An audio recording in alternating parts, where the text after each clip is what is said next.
In this lesson, we're going to go through the last major financial statement, the cash flow statement for a company, and then compare that once again to a personal cash flow statement that you may have to reflect your own financial situation. So we said in the previous videos that the purpose of the income statement for a company is to show their revenue, their top line sales, or as a person, your top line salary and commissions and bonus, for example, at the top, and then go all the way down, list all the different expenses they have, whether cash or non-cash, and then at the bottom to list net income right here or after-tax income for an individual. The purpose of a balance sheet is to list the company's resources, its assets, whether they're cash, inventory, long-term investments, PP&E, goodwill, and so on, and then how they acquired those assets, their liabilities and shareholders' equity. So short-term debt, long-term debt, accounts payable, deferred revenue, and so on, retained earnings on the shareholders' equity side. And then on your personal balance sheet, it might include similar assets, cash, investments, your house and your car. On the liability side, you might have your credit card, your mortgage, for example. So based on that description, you might wonder, well, why do we actually need another financial statement? Because it seems like if we're showing the company's revenue all the way down to their profitability, all the way at the bottom, and then we also have an idea of what their resources look like, their assets and liabilities, why is it that we actually need another statement here? So the reason why we need the cash flow statement, the reason why we're going to spend a lot of time on this, is very simple. It's that on the income statement, we have a lot of non-cash expenses and non-cash revenue. But the point of any business, as I write right here, is to generate cash for the owner and investors. Now, this may not be true if you're a Web 2.0 company and you're riding solely on hype, but for real businesses, they exist because they're generating cash, they're creating cash flow for the owners and for the investors. If we don't have the cash flow statement, there's absolutely no way to tell whether or not our business is actually putting cash in our bank account. So going back to the income statement right here, examples of non-cash expenses, depreciation and stock-based compensation are probably the two most common that you'll see on the income statement. Now in this case, these expenses actually reduce our operating income, so they give us the impression, and they reduce our net income at the end as well, so they give us the impression that we're actually not earning as much as we are. So non-cash expenses make our net income artificially low. And on the revenue side, if you're wondering what I mean by non-cash revenue, well, remember this line item right here, accounts receivable, for example. Accounts receivable, if you recall from the previous lessons on the balance sheet, this means that we've recorded something as revenue when we've sold a product or delivered a service to a customer, but the customer has not actually paid us in cash yet. So under revenue right here on the income statement, we are recording both what we've received in cash and then anything that is currently in accounts receivable as well. So the point of a cash flow statement is to take out all these non-cash effects that we have simply for accounting purposes and to figure out, when all is said and done, how much in cold, hard cash is our business actually making after you've taken out all these different non-cash expenses, after you've accounted for the fact that certain types of revenue are not actually received in cash, such as accounts receivable. And then the other big purpose of the cash flow statement is that we may have cash expenses that do not show up on the income statement. Perfect example right here, capital expenditures or buying a house, buying a car on your own personal cash flow statement. Neither of these is going to show up on the income statement. Why not? Well, remember our rule back in the beginning. To show up on the income statement, it has to correspond to the current period only, and it has to be tax deductible. Now, when your house or car loses value, that does show up on the income statement because that's tax deductible and because it's only for the period that you're looking at where it loses value. But actually buying it in the first place, the capital expenditures for those, that is not tax deductible, and it's going to last for a very long time.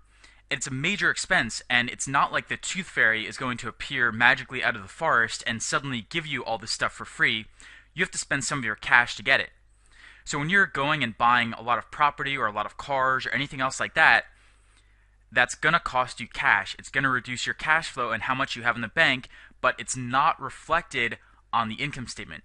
And for many types of companies, especially anything that is more hard asset intensive like manufacturing, energy companies, for example, industrial companies, the capital expenditures here, what they spend to acquire their plants, property and equipment right here can be very, very high. So it's extremely important to look at this on the cash flow statement. And then, of course, another reason you need it is because the company may be issuing stock, it might be repurchasing stock, it might be issuing dividends. And we touched on these briefly when we went over the shareholders' equity line items right here. So those items may also change the cash position of the company. And then, of course, they could be raising or paying off debt, the revolver or long-term debt, for example. That's also going to affect their cash position, but none of these show up on the income statement because they're not tax deductible and because they correspond to, in some cases, items like debt that are going to last for many years. And then, of course, on your personal income statement, your finances might appear to be okay, but if you're borrowing a whole lot of debt to finance all your purchases, then they're actually not okay. And the only way to assess whether or not you're taking on massive amounts of debt to do this is to look at the cash flow from financing section and see how much in debt you're actually borrowing or paying off in a given period. So that's why we need the cash flow statement, why it's so important, and what some of the key items on here are. It's also important to note that, as I write over here, the cash flow statement shows what happens over a period of time, just like the income statement. Normally in finance, we are not concerned with looking at historical cash flow statements and trying to reconcile them. Normally we look at the most recent one and then we project based on that. So, for example, if we go to Apple's filings, which I'll pull up right now, we go into their cash flow statement on the last page here in their financial statements. You might be tempted to go back in and to look at their historical cash flow statements and try to create your own version and link everything together based on those. That is a really bad idea and it's a horrible use of time. You don't want to do it because the statements are never going to match up precisely based on what the company has here. What you instead want to do is take the most recent column and then use that and then create the next 3 years or 5 years in your model based on what they have there. So that's generally how you use the cash flow statement in investment banking, private equity, anything else where you're creating financial models. Just looking through Apple's cash flow statement briefly to see the overall structure here. At the very top of the cash flow statement, they actually have their cash from the balance sheet. Normally you don't do that, so I'm going to ignore that and move to the next item, which is net income. This is normally the first thing that you see on the cash flow statement, and it comes in directly from the income statement. These other items, these are all non-cash expenses, and they're coming in directly from the income statement with a few exceptions, which we'll get to later on. But the basic idea here is that these expenses have cost us in terms of our net income, but they're not true cash expenses. So on the cash flow statement, we have to adjust by adding these back to reflect the fact that they've saved us something in terms of taxes, but they're not real expenses. So we're adding them back here to get the tax advantage of these, but to also reflect the fact that other than taxes, they haven't changed our actual cash situation. Changes in operating assets and liabilities. This is another example. These are all examples of current assets and current liabilities that we have to pay for using cash, but which do not show up in the income statement. The reason these do not show up on the income statement is because, again, these are not tax-deductible expenses. We're paying for the core business operations of our company.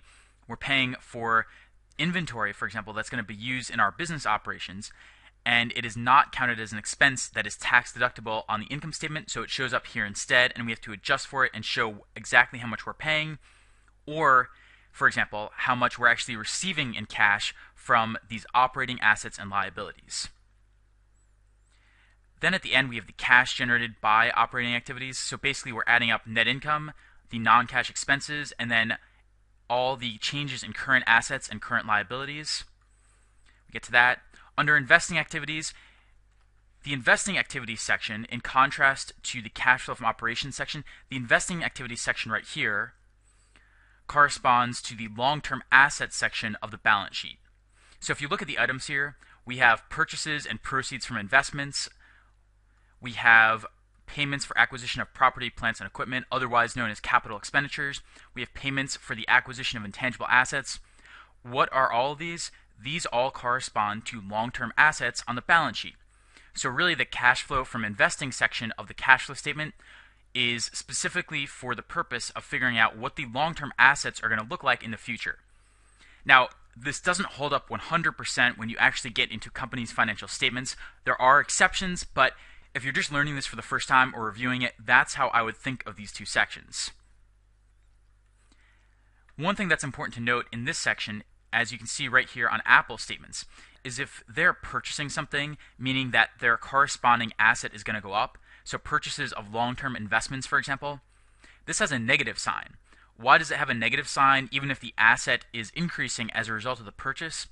It has a negative sign because purchasing assets like this takes up cash. If they purchase properties, so let's say they buy a new iPhone production factory. Well, again, they're not going to magically get this factory out of nowhere. They're going to have to use some of their own cash to acquire it. On the cash flow statement, anything with a negative sign indicates that your cash is going down as a result of that. So any purchases here are going to have a negative sign because they require cash and they're going to reduce Apple's cash balance. Likewise, when investments mature or they sell the investments, that's going to have a positive sign because they're getting cash from those. When they sell their investments, it's going to directly add to their cash balance, just like how on your own personal balance sheet, for example, let's say that you've been investing in the stock market, so you've been buying investments, but then you've also been selling investments. Well, when you sell an investment, it's going to go straight into the cash in your checking account. Moving down, under financing activities, their section here is not great. They don't have enough items, so I've significantly modified it in our own model. But a couple of the common ones here: proceeds from issuance of common stock. We have some activity relating to stock-based compensation, and then equity awards, similar concept to stock-based compensation, but basically anything that is related to long-term liabilities and then shareholders' equity. So the financing section of the cash flow statement right here, financing activities, this corresponds to anything in the long-term liabilities and the shareholders' equity categories right here. And again, the analogy is not 100% perfect. Later on, you'll see that there are exceptions to this as we go through it, but that is how I would think about it for now, especially if you're new or you're reviewing this material after not having seen it in a long time. So that's the general outline of how the cash flow statement is set up and what it corresponds to on the income statement and balance sheet. Just to recap, the cash flow from operations section right here. So the top part corresponds to the income statement, Apple's income statement over here. The bottom part, changes in operating assets and liabilities. This one corresponds to our current assets over here, and then also our current liabilities down here. Investing activities right here. This one corresponds to our long-term assets on the balance sheet and shows how those change. And then financing activities right here. This one corresponds to our long-term liabilities and then also our shareholders' equity on the balance sheet. So that's the basic sketch for how this works. Now that you know the idea, we're going to go through an example from a personal cash flow statement right here. And then we're going to go through some of the rules for where you actually get these items from and the general principles that you use when creating a cash flow statement. So as I said before, you always start with net income at the top, straight from the income statement, because this is what you're going to be adjusting. And then after that, you add back all your non-cash expenses. So in this case, the depreciation, whether it's of PP&E for a company or of a house for you personally. We don't have stock-based compensation as an individual, so I've left that out. And then deferred income taxes. This is one exception. You can see down here, I've created some simple rules for how we actually project this. Deferred income taxes, you generally need a special tax schedule to project this properly. We're going to skip over that for now and just hard code it and leave it as a simple number on the cash flow statement. But just be aware that that is one exception to this general rule. The overall format for projecting the cash flow statement is that we have a general rule, which I've written on the left side, and then we have one or two exceptions usually, which I have listed on the right side over here. So deferred income taxes is one exception, and again, in the real world, this corresponds to cases where you are paying less than the expected taxes, and so in the future, you're going to have to do a catch-up payment on your taxes, pay those back taxes, and pay extra to the government. These are counted as a non-cash expense, because what happens here is that on the income statement, these are included in the income tax provision here, but these are not a cash expense because you're not actually paying those. This is just what the government thinks you should pay, but if you're actually paying less than that, then it shows up on the cash flow statement right here, and you reflect it by adding it back and saying that actually you have that cash. Based on the income statement, you thought that you had paid those taxes based on what the government expects, but actually on the cash flow statement, you still have that cash because you haven't actually paid it yet. You'll have to pay it in the future. Changes in operating assets and liabilities, we're going to get into the exact rule for this later on, but for now just keep in mind that generally if an asset goes up here, such as IOUs from friends or the insurance policy, that's going to drain your cash flow. Why is that true? Well, if you buy an insurance policy, for example, it costs you cash to actually get it, and so that's why your cash goes down there. Same for inventory for a company, same for prepaid expenses, for example. IOUs from friends and accounts receivable. Why is it that cash would go down there if these go up? Well, what's happening here is that you've sold something and so your revenue goes up. Your revenue goes up, and so all the way at the bottom of the income statement, net income is up. But actually, the customer has not paid you in cash yet. So you haven't actually received that in cash, but if you just looked at the net income, it would seem like you actually got it in cash. So accounts receivable is sort of an adjusting line item here, and we want to reflect the fact that we've not actually received the cash. That's why this shows up as a negative to our cash flow. And then the other items here work the same way. On the liability side, it's the opposite. So here, if a liability goes up, our cash flow goes up. For deferred revenue, it's pretty straightforward, because for deferred revenue, we're collecting that cash up front. If you remember from our balance sheet lessons, we're collecting that cash up front, and we're delivering the service later on. But we get the cash in the beginning, so our cash goes up. Accrued expenses. Cash would go up here if accrued expenses go up because we haven't actually paid those out yet. We've reflected them on the income statement, but we haven't paid it out in cash yet. Accounts payable. Cash goes up because it's the opposite of the accounts receivable situation. We owe a company money, but we haven't paid them yet, so it's saving us in our cash flow, and it's boosting our cash flow effectively. For investing activities, all these are pretty straightforward, so I'm not going to spend a lot of time on this. I found that this part of the cash flow statement is probably the easiest to understand. But again, the rule basically is that if we purchase something, then we drain our cash flow, it goes down. If we profit from the sale or maturity of investments, then our cash flow goes up because it goes straight to our checking account. If we buy a house or a car or we spend money on a factory, that takes up cash, so our cash goes down. If we purchase other types of assets, if we invest in retirement plans, I'm actually going to change this to a negative sign. That's correct now. If we make other types of investments here, that's going to require cash, and so all those are going to have negative signs and therefore reduce our cash flow. For the financing activities, so if we issue stock, investors buy it and they give us cash for buying the stock, so our cash flow goes up. If we repurchase stock, we're spending our own cash to get our own stock back from the open market, so our cash flow goes down. If we issue dividends to investors, so when investors buy our stock, in addition to the stock price going up over time, they may also receive cash payments from the company. Those cash payments from the company are called dividends. When we pay out these cash payments to investors, it's going to reduce our cash balance, so again, it's going to reduce our cash flow, and it has a negative sign on the cash flow statement. When we issue or pay off debt, if we issue debt, as is the case for the long-term debt here, if we issue debt, then it's going to boost our cash flow. Why is it going to boost our cash flow? Well, if you think about what happens here, if the long-term debt goes up by, say, 5, is that on the other side of the balance sheet, the cash balance will also go up by 5 to reflect the fact that when we take out that debt, we're getting cash directly in our checking account from the debt that we've taken out. So any issuance of debt will boost our cash. Whenever we pay off debt, it's going to reduce our cash and our cash flow. And then the impact of changes in FX rates, this could go either way. It really depends on what the overall movement in exchange rates is. So that's a quick overview of what each item here is and some analogies to the real world.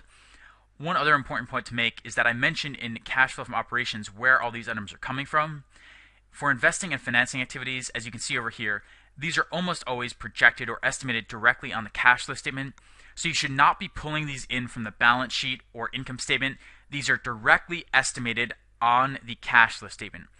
You might base it on other items. You might make it a percentage of other items, but you're going to effectively always list these numbers on the cash flow statement and then worry about linking them to the corresponding items, long-term assets, long-term liabilities, shareholders' equity, later on. Another important point to make here is that in changes in operating assets and liabilities, normally we link it to current assets and current liabilities, but the exception is that we do not include cash and debt in these numbers. For cash, the reason is that at the bottom of the cash flow statement, we're trying to get to what our ending cash is, so we don't want to list it twice here. We only want to list it once at the end. And then debt is not listed because it's not considered an operating asset or liability. It's considered something altogether separate, just a financing method for the company, and so that's why debt is not listed here. So now I'll go through and just add up everything so you can see what our personal cash flow statement here might look like. So for total changes in operating assets and liabilities, I'm going to use equals sum and shift control up arrow key to get this whole area. For cash flow from operations, we're going to take this and then we're going to do a summation. I'm going to press control and the up arrow key to jump up, then shift control up arrow key to get all these at the top. It's a very common mistake to forget the top items here and to only include changes in operating assets and liabilities, also known as working capital. So just be certain that you include both here. It's a very common mistake in models. Then for cash flow from investing, I'm going to enter equals and then shift control twice to go up to the top there. We have that. And then for financing activities, I'm going to enter equals sum and then shift, use the arrow key to go up and get that whole area. So if you recall from our balance sheet, which I don't have up right now, but you can go back to that if you want to look at it again, our beginning cash and cash equivalents here were 20. To figure out our increase or decrease in cash, we're going to take our cash flow from financing, and then I'm actually just going to use the mouse here because it's easier to show you this way. We're going to add in our cash flow from investing, and then our cash flow from operations. So our cash here is actually going down by 5, and our ending cash and cash equivalents here after this period are going to be 15 rather than 20. And this is really important because remember, our after-tax income here is 15. So on paper, it looks like we're very profitable, or at least we're saving some amount of money. But in actuality, what's really happening here is that our cash is going down by 5. Why is it going down by 5? Well, because we've spent a lot on these investing activities, buying houses, cars, making long-term investments, and this is exactly why we need to look at the cash flow statement. If you do not look at the cash flow statement, you are going to get a very deceptive idea of what's going on with the company and whether or not they're actually generating cash. This is one reason why people often say that the cash flow statement is the most important statement, because it shows you at the end of the day, after you've taken out all these different fancy charges and removed all this accounting trickery, are you actually making cash or losing cash? And this is why this statement is so important and why it's a critical component that we always need to look at in addition to the income statement and balance sheets of the company. So now I'm going to go through the cash flow statement for Apple, or at least our version of their statement, and just show you briefly how to link in these items. We're also going to do an exercise midway through this so you can get some practice linking these yourself. So for net income, I'm going to enter the equal sign and then use the arrow keys to go all the way over to net income on their income statement and link that in directly. This is how you always set up the cash flow statement. Then we need to add back non-cash charges. Where do we find these non-cash charges? Well, we go back to the income statement once again, and I'm going to link to depreciation right there, and then also link to stock-based compensation right below that. Deferred income taxes come from a special schedule, so for now, I've just left this as a hard-coded number. For changes in operating assets and liabilities, remember, when an asset goes up, our cash flow goes down. When a liability goes up, our cash flow goes up. So for accounts receivable, in the current period we have 15, in the old period we have 10. So in this case, our cash flow is going to go down because the asset has gone up. So 10 minus 15 here gives us negative 5. On the liability side, let's look at accounts payable. Accounts payable here, it's gone up, so we have 25 minus 20 right here. And remember the intuition for this, that it costs cash to buy this inventory, for example, so it represents a use of cash if it goes up. If one of these assets goes down, it means that we've sold it or we've received the cash for it, so the cash flow on this statement is going to go up. So for your exercise now, what I want you to do is pause the video and then fill in the rest of the schedule for changes in operating assets and liabilities. Remember, an asset, these first four, if the asset on the balance sheet goes up, the cash flow here is negative. On the liability side, if these go up, then the cash flow is positive. So pause the video right now, give it a shot yourself. When you're done, you can unpause it, and then we'll walk through this together.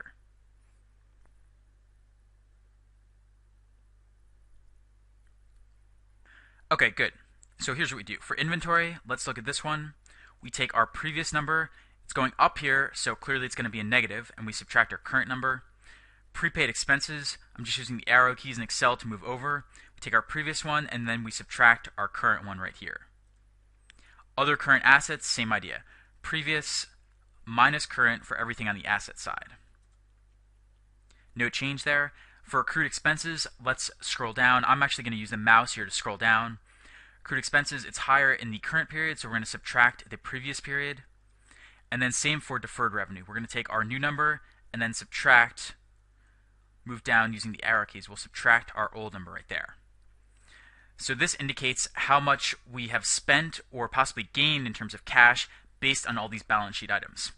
Let's add these up with Alt equals, and then the cash flow from operations will be the changes plus the sum. I'm going to use Control arrow key to move up, and then Shift Control up arrow key to get all these, plus the sum of net income and the non-cash charges. Moving down, cash flow from investing. This is very easy because these are all projected directly on the cash flow statement, so there is no math here, no formulas really, other than to simply add up everything with Alt equals. And then financing activities, same idea. We're going to press Alt equals to add all these up, and we get 5 from cash flow from financing.